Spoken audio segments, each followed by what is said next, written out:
Masterclass creators, and in this video we'll discuss one of the most controversial topics in 3D animation, comparing Autodesk Maya with Blender and how they are used in professional productions. We'll analyze and compare award-winning animated features, shorts, and TV shows, as well as discuss how animation is being transformed within big studios with the popularity and usage of Blender. We'll also take a look at how Blender's grease pencil's incredible abilities and Across the Spider-Verse are even pushing studios such as Pixar and Dreamworks to change their thoughts on visual styles and implementing more 2D hand-drawn elements to their in-house proprietary software. In this video, we'll discuss how the best studios in the world create animations with Maya Autodesk and how Blender's award-winning animated feature can possibly change the landscape of animated features in the near future. We'll take a look at how the best animation studios in the world are finding ways to mix 2D and 3D animation workflows into their productions to bring fresh storytelling elements and empower the artists to have more visual expression without limits. We understand everyone has their own unique perspective on this topic, but we hope this video will shed some light on where studios are heading with Maya mixed with Blender's grease pencil, and why the best studios have been more open to changing their traditional workflows to bring fresh ideas to both the big screen and in-home streaming services. For the second season of Arcane, Fortiche wanted to not only continue the storyline and bring a darker tone, but they wanted to push the animation medium from what they achieved in the first season. They wanted to ensure that they had the same ambition as Season 1 to really push the art as much as possible.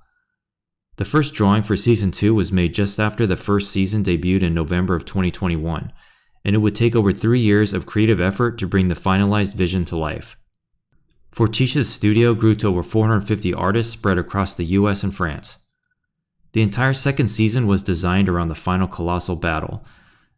The final look for Super Victor was a complex design that took 4 years of visual development. The budget for Arcane was reported to cost $250 million. However, it was clarified that the budget also included marketing costs associated with the release, and not solely on the art creation costs of the project. It still ranks as the highest animated television series of all time. However, the founder of Riot pointed out that Arcane still costs about a third to a quarter of what Pixar or Illumination Entertainment feature films cost. All of Arcane's budget goes to talent, and the overhead costs for the 2 seasons with over 10 years of total production between the Riot and Fortiche collaboration. So although the budget and production of Arcane set records for television, it still falls short of budgets that full-feature movies receive, which often include documentaries and other insights that viewers appreciate seeing from the studios.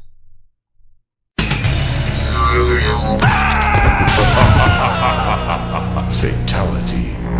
Flawless. Disney Feature Animation uses Maya for 3D animation, working from storyboards to layout and the various stages of animation production, with animators working directly from their video reference to capture genuine acting emotions. They also use 2D animation in situations to enhance the 3D process. For Moana's hair, pre-production included drawovers in 2D prior to the CG hair tools being created. The 2D drawovers would assist in planning how the hair would interact with the CG characters and story situations. Special sequences such as Maui's tattoo are 2D animated sequences animated by hand and integrated in 3D animated shots. Although the 3D animation for the most part has the traditional 3D animated rendered look that we all have grown accustomed to seeing. It would take over 8 months for them to create their animated short Once Upon a Studio. They combined 2D hand-drawn animated characters from Disney Legends with 3D animated characters from Maya to merge the worlds together with a live-action shot background inside Disney Animation Studios in Burbank, California. The directors knew they wanted a fly-through shot of the studio early in production, so to help them plan the geography of the building, they shot footage on an iPhone to plan the general motion, and they drew the characters to storyboard out the shot sequences.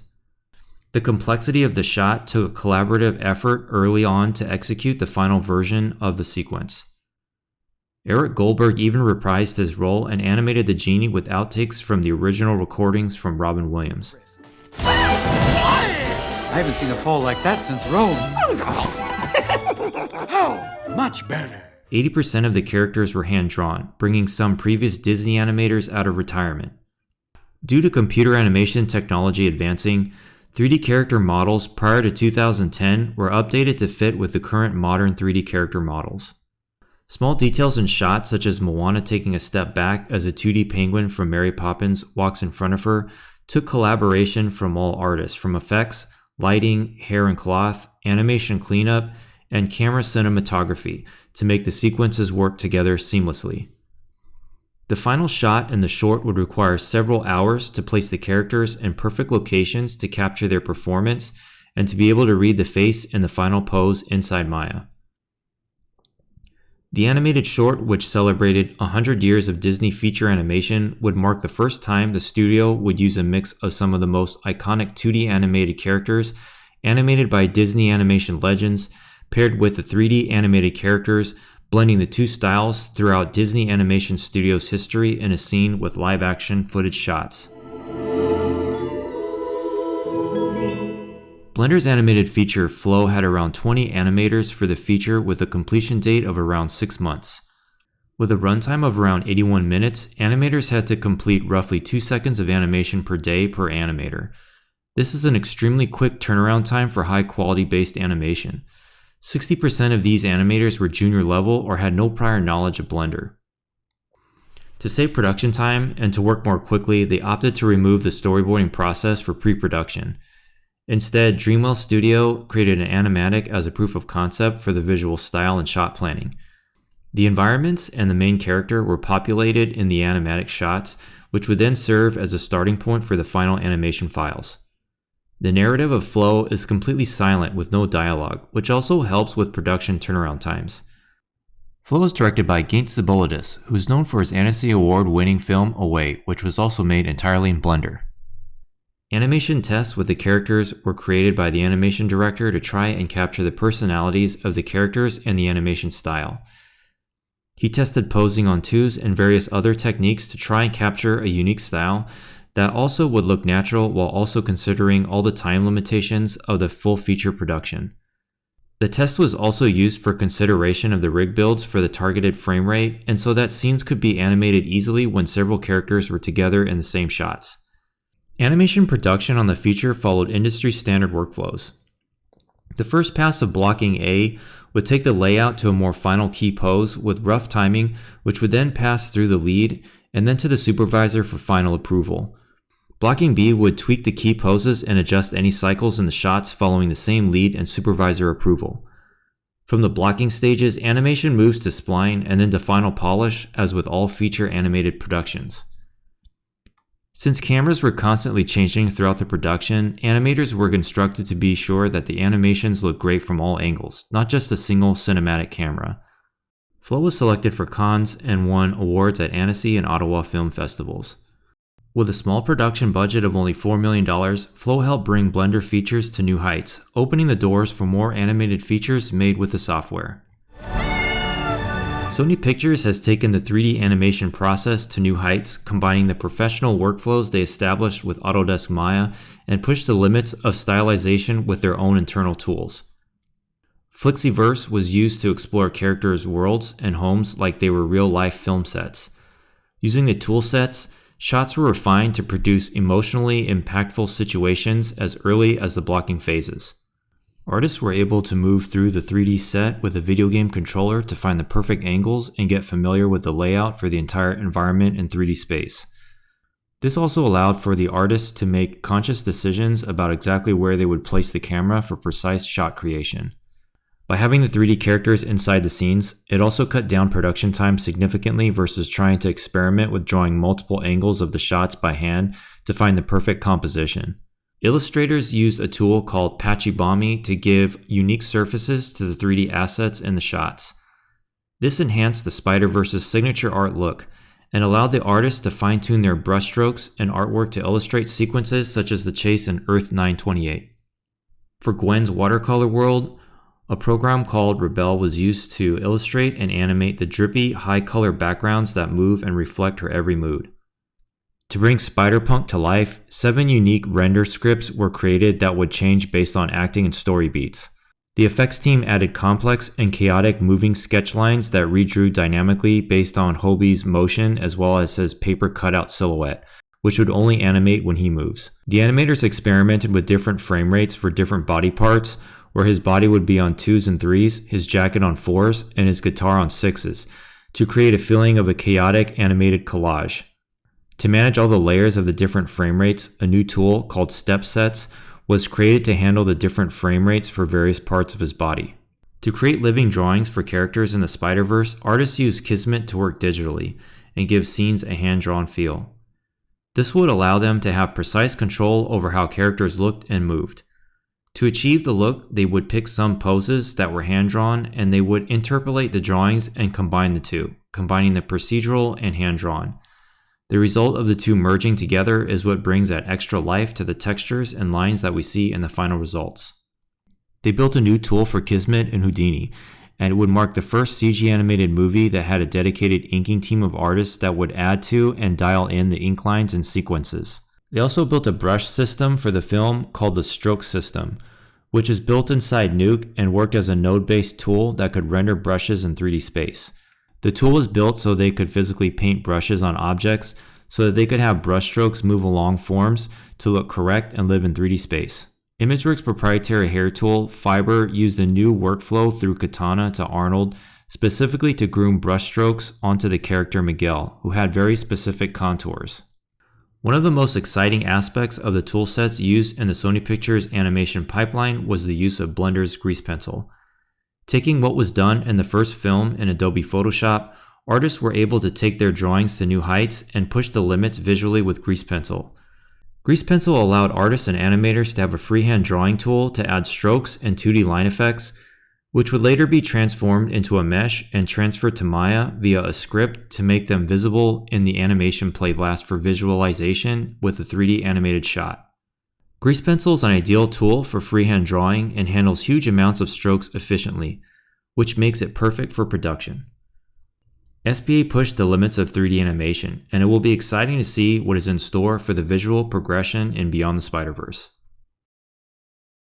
Quick pause to tell you a little bit about Class Creatives. We'll help you take your 3D and 2D art to the next level. Learn from industry professionals with experience teaching at accredited universities. Learn the entire process of 3D animation using Autodesk Maya and Blender's grease pencil.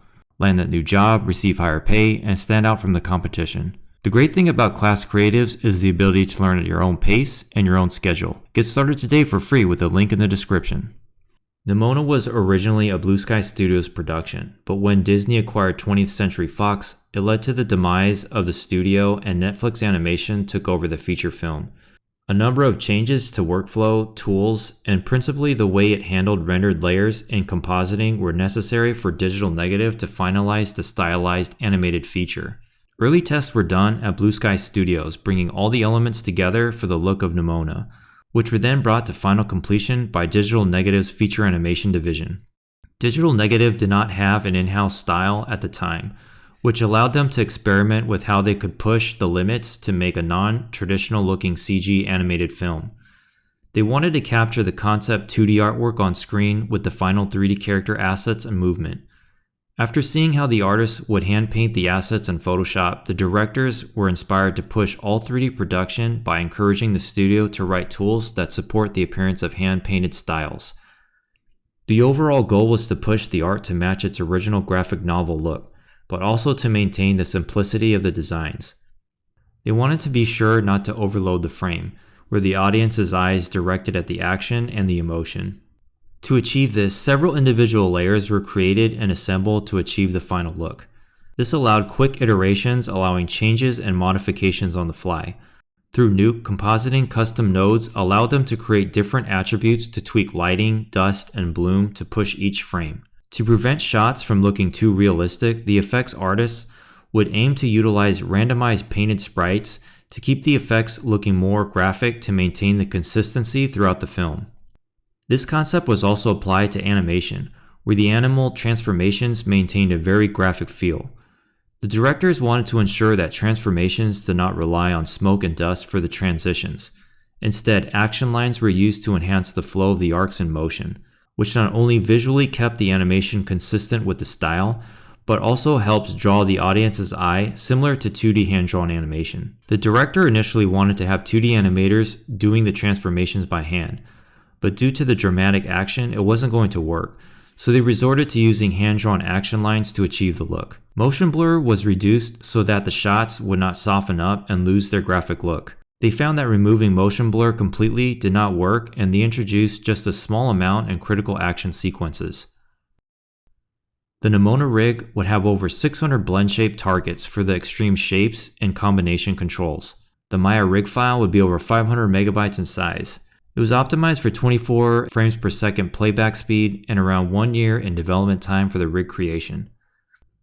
Chris Sanders, the director who brought Disney's Lilo and Stitch and How to Train Your Dragons to life, took the storyline from Peter Brown's novel and then worked directly with Dreamworks Animation to integrate concepts and workflows from Puss in Boots to push the medium further in Wild Robot. The artists did a test to ensure that the stylized look would transfer perfectly from the book to the screen. Fink was one of the first characters developed, and they had to pay careful attention to his movement since a fox doesn't quite move like a dog or a cat. Tests were created by animators to capture the personalities and unique character traits that would define them throughout the project. Animation tests were also used to ensure that the style the director had envisioned for the animals' personalities would transfer nicely to the screen, since they contrasted the previously anthropomorphic Dreamworks stylized characters used in their other previous films. You look like a Fink. Crafting believable locomotion was critical so that the audience could believe in the characters and disappear in the story without concentrating on the fact that they are watching animation. The director wanted to make the end result reflect the extraordinary exploratory paintings that appear in concept art books and the pre-production art for the project. He wanted to capture the loose energy and emotion that concept art contains. Dreamworks Animation took all of the workflows and engineering from their previous stylized films and pushed the limits even further. They aimed to capture a softer, more organic look for the forested environment. Every surface on each character, including the skies and environments, are all painted to give a very hands-on look. Dreamworks worked hard to break and rebuild their internal tools to allow the animators to have full control of the final look. Some of the bushes and trees are all hand-painted from scratch versus being mapped onto a sphere or a cylinder. It helped bring the film back to the principles of fine art. The result was characters that felt emotional and immersive. Tools were created to accommodate situations such as wind blowing through vegetation. Their proprietary software Grasshopper allowed them to draw whatever foliage assets they wanted and build rigs to deform the plants on demand, and build physical geometric rigs where necessary. They wanted to make the water feel like a painter painted it, and they asked themselves how Hayao Miyazaki paints or draws a splash. They aimed to forget about traditional computer-generated water and rethink how they could approach it so that the audience could feel the brushstrokes in the river. Workflows of animation creation included traditional methods, including storyboards and video references, both of which are all critical aspects to the planning and development to craft genuine acting shots featured in the film's animated sequences. The directors were intentional about not giving Roz any facial articulation to avoid her from feeling cartoony. It was limiting for the character to not have a mouth, but it was a perfect opportunity for animators to push their acting strengths and emphasize pantomime. Body language was critical to convey all of the emotions while still staying grounded to some form of reality. Dreamworks Animation uses their own proprietary software called Primo, and it's great to see how artists are pushing the boundaries of their exclusive internal software to create new and memorable experiences through new artistic techniques while focusing on unique character-driven storytelling.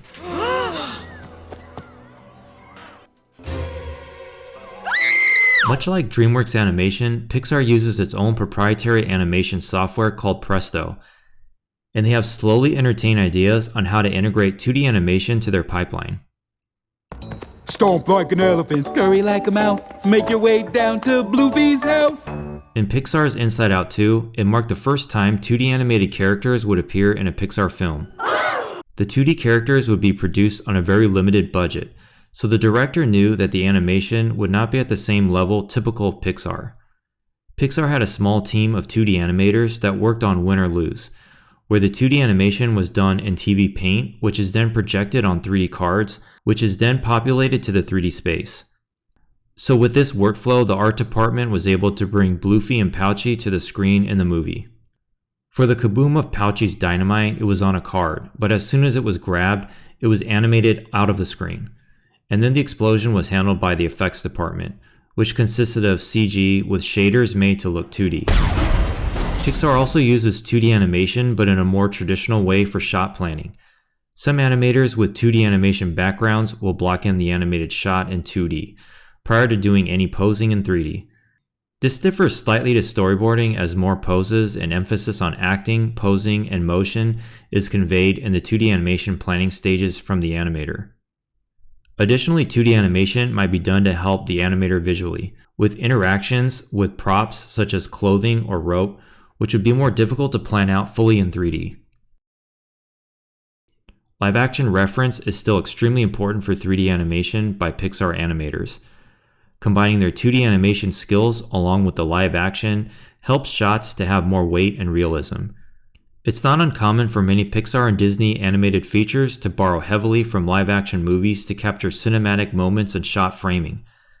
It also helps with the pacing and brings a cinematic element to the shot sequences. The art of 2D animation is still very much a critical part of Pixar's workflow, and hopefully with some of the lines that larger studios crossed, will encourage Pixar to push the medium further than it has in the past, attempting to blend the mediums to create a more stylized visual element to the storytelling. Grow up to be a movie star. A movie. I'm gonna be growing up and being a movie. Well, bless you. Bless you. Yes. Okay. Well, that about wraps up this video on how the best animation studios utilize Autodesk Maya for 3D animation, and how some studios are pushing the limits of animation for television and feature films. Blender's grease pencil has added a lot of value and helped change the look of 3D animation forever, and it seems that studios are looking to push the stylization further through unique storylines. The art of 2D animation is far from dead, and studios are finding new ways to merge 3D worlds with traditional hand-drawn animation. Even studios such as Dreamworks with their own proprietary tools are looking for ways to push their 3D animated features to engage audiences with more handcrafted styles of artistic storytelling.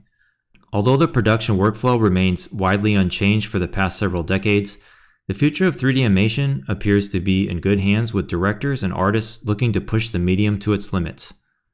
It's also great to see how Blender is making new strides with award-winning animated features, which help push the bigger studios out of their comfort zones to produce updated workflows and techniques. Are you using Maya along with Blender's grease pencil for your personal projects or as a working professional at your studio? Let us know your thoughts in the comments. And don't forget to like and subscribe, and we'll see you in the next one. Perfect.